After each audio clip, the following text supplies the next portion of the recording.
Filipina mencuba nasib apabila Indonesia melancarkan perang. Filipina tidak mengangkat muncung senjatanya ke arah Malaysia. Filipina hanya berani memutuskan hubungan diplomatik sahaja.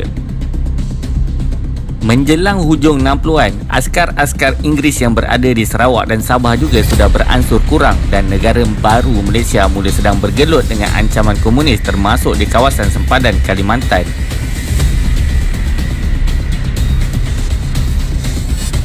Filipina tahu bahawa sejarah Sabah mempunyai kaitan dengan Kesultanan Sulu. Negara itu berada di bawah seorang presiden yang berkaliber dan bercita-cita tinggi iaitu Ferdinand Marcos. Beliau mahu mendapatkan Sabah yang kaya dengan pembalakan, tetapi kekurangan angkatan tenteranya merupakan faktor penghalang yang terbesar. Dengan mengambil kira kelemahan angkatan tentera Malaysia serta kedudukan Kuala Lumpur yang agak jauh, pihak presiden merangka satu operasi sulit yang paling rahsia di dalam sejarah Filipina. Misi rahsia mereka diberi gelaran kod sebagai Operasi Merdeka.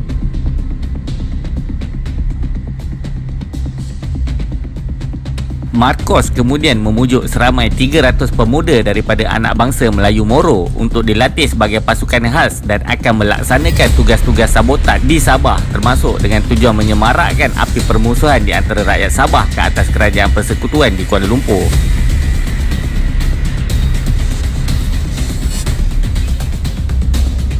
Mereka semua dilatih di sebuah kem di Pulau Corregidor, Filipina, dan Marcos menyangka anak-anak bangsa Melayu Moro ini akan gelap mata dengan kisah-kisah dongeng bahawa kegemilangan kesultanan bangsa mereka akan berjaya ditegakkan di Sabah.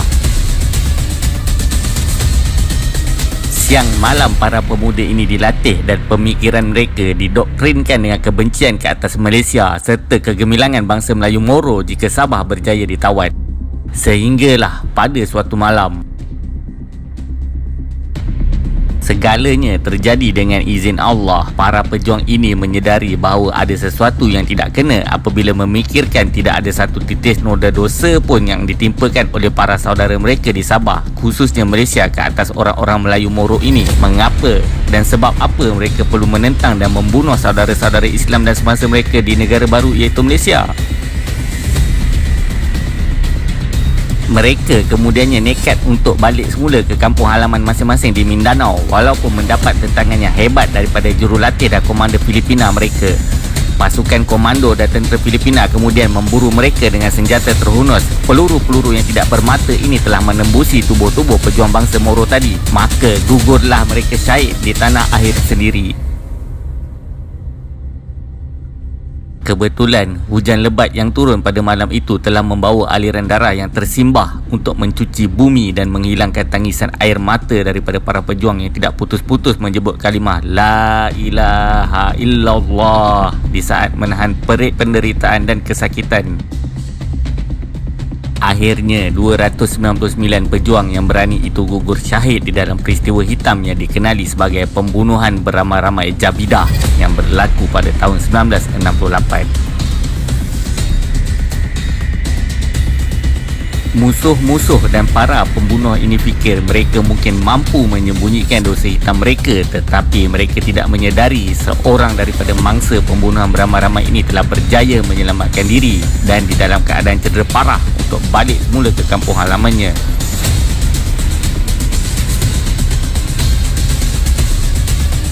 Akibat daripada kejadian itu, masyarakat Islam dan Melayu Moro telah bangkit dengan senjata pada zaman itu.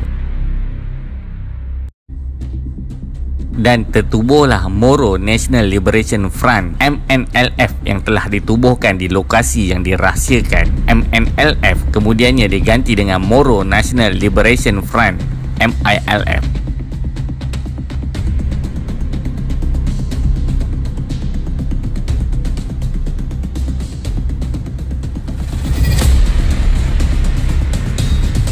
Tahun 1981, Perdana Menteri Malaysia keempat mula berkuasa sebagai Perdana Menteri Malaysia menggantikan Allahyarham Tun Hussein yang telah meletak jawatan. Tun tahu bahawa pejuang Moro ini sudah lama meminta bantuan Malaysia dan Tun tahu Tun Abdul Razak sudah lama menjalinkan hubungan istimewa dengan para pejuang Moro ini. Tidak ada tempat lain untuk para pejuang yang teraniaya ini untuk mengadu nasib dan meminta perlindungan, latihan serta senjata kecuali kepada saudara-saudara mereka yang telah berada di dalam Malaysia ini. Rakyat tidak ramai yang mengetahui kisah ini dan penulis kisah ini seringkali merasa sedih kerana ramai rakyat mudah memperlekehkan pemimpin sendiri, negara sendiri, malah angkatan tentera mereka sendiri. Bantuan yang dihulurkan oleh Malaysia harus diberi tetapi harus dirahsiakan kerana ianya akan menjejaskan hubungan diplomatik, malah akan memberikan imej yang kurang menyenangkan mengenai negara ini di mata dunia. Di bawah Tun, hubungan kerajaan Malaysia diteruskan untuk membantu para pejuang Moro dan pada malam yang dingin, bot-bot laju milik Komando Malaysia bergerak membelah ombak dan mengharungi pekat malam serta berpandukan bintang di langit untuk menghantar bekalan senjata, peluru kepada saudara-saudara mereka di Mindanao dan juga pulau-pulau yang ada di sekitarnya. Ya, saudara-saudara, Amerika Syarikat, Perancis dan banyak lagi negara tersungkur di bawah kaki komunis, tetapi negara kita Malaysia ini menjadi satu-satunya negara yang berjaya menewaskan para petualang tanah air ini.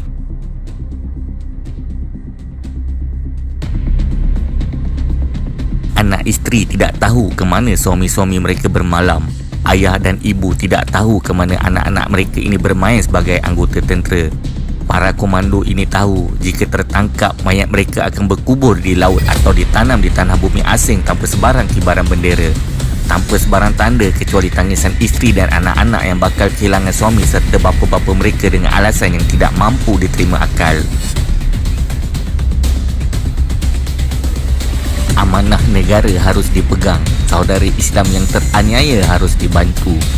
Tun juga tahu daripada maklumat yang disampaikan oleh para pejuang Islam Melayu Moro ini bahawa Filipina masih mahu menuntut Sabah dan mempunyai bukti serta dokumen-dokumen yang kukuh untuk mendapatkan Sabah. Hasil dokumentasi yang diperolehi apabila Kesultanan Sulu berjanji dengan syarikat Hindia Timur dulu.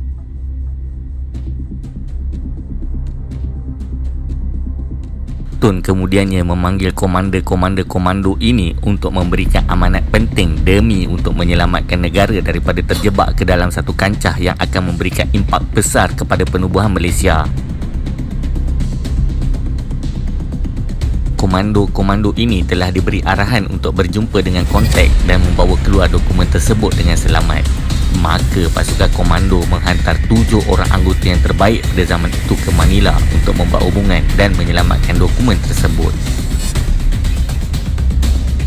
Kehadiran komando ini dibuat melalui jalan laut dengan bantuan para pejuang Moro kerana kedatangan secara rasmi sebagai pelawat akan mendedahkan komplot tersebut. Dokumen telah bertukar tangan, tetapi tanpa disedari, malangnya pasukan khas Filipina sebenarnya sudah mula menghidu rancangan rahsia ini.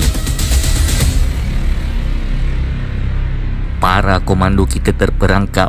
7 lelaki Melayu yang gagah berani terpaksa melawan puluhan, mungkin ratusan komando dan para pengawal istana Presiden. Peluru berganti, tembakan bertalu-talu dilepaskan, jerit pekik dan kekalutan telah berlaku. Trafik daripada saluran keselamatan tentera Filipina tiba-tiba menjadi kelam kabut dan penuh dengan aktiviti.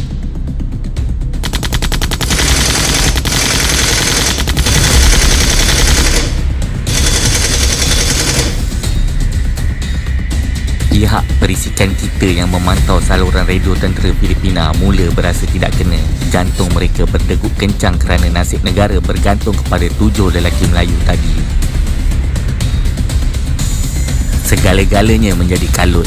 Tiba-tiba keadaan yang pada mulanya berpihak kepada negara kita kini hampir berpusing 360 darjah apabila para komando Malaysia yang gagah berani ini telah terkepung.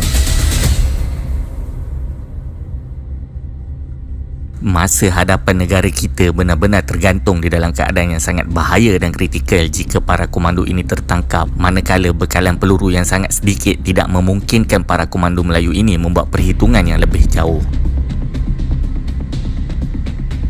Dengan segenap tenaga yang ada dan dengan izin Allah juga, para komando kita berjaya menyelamatkan diri dan seterusnya membawa pulang dokumen yang sangat-sangat penting untuk kestabilan negara kita Malaysia. 11 orang yang terdiri daripada pengawal istana Presiden dan komando Filipina telah terkorban di dalam insiden yang berlaku sekitar tahun 1980-an itu.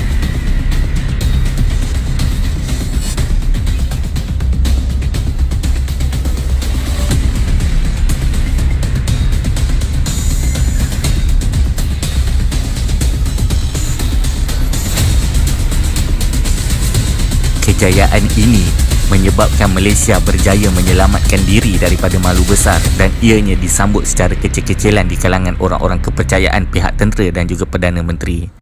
Filipina berterusan menuntut Sabah sehingga ke hari ini, tetapi ianya ibarat ayam yang berkokok, kokoknya dipandang sinis. Sehingga sekarang negara itu tetap menjalankan perang sarafnya, tetapi ini episod yang lain akan diceritakan kemudian. Ferdinand Marcos kemudiannya telah digulingkan oleh rakyat sendiri selepas beliau terlibat di dalam pembunuhan seorang ahli politik Filipina iaitu Benigno Aquino, dan beliau serta isterinya melarikan diri ke Amerika Syarikat. Presiden yang kejam itu akhirnya mati di dalam buangan pada 28 September 1989 di Hawaii. Masalah Sabah sudah diselesaikan dan Filipina pula terus dihantui oleh serangan siang dan malam oleh para pejuang Islam Moro Filipina. Kerajaan Melayu Islam di Kuala Lumpur pula tidak melupakan penderitaan saudara-saudara mereka di Mindanao.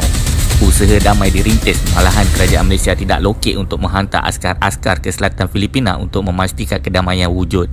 Walaupun penghantaran ini tidak mendapat tajaan daripada PBB. Sudah terlalu lama umat Islam Moro ini menderita api peperangan dan penderitaan. Beratus tahun mereka berjuang menentang penjajahan Sepanyol, kemudian Amerika Syarikat pula. Dan pada sejarah moden terpaksa pula menentang kerajaan sendiri yang menzalimi mereka dengan penganiayaan dan pembunuhan beramai-ramai. Maka tamatlah sudah kisah ini. Semoga ianya menjadi inspirasi buat anak-anak muda di Malaysia.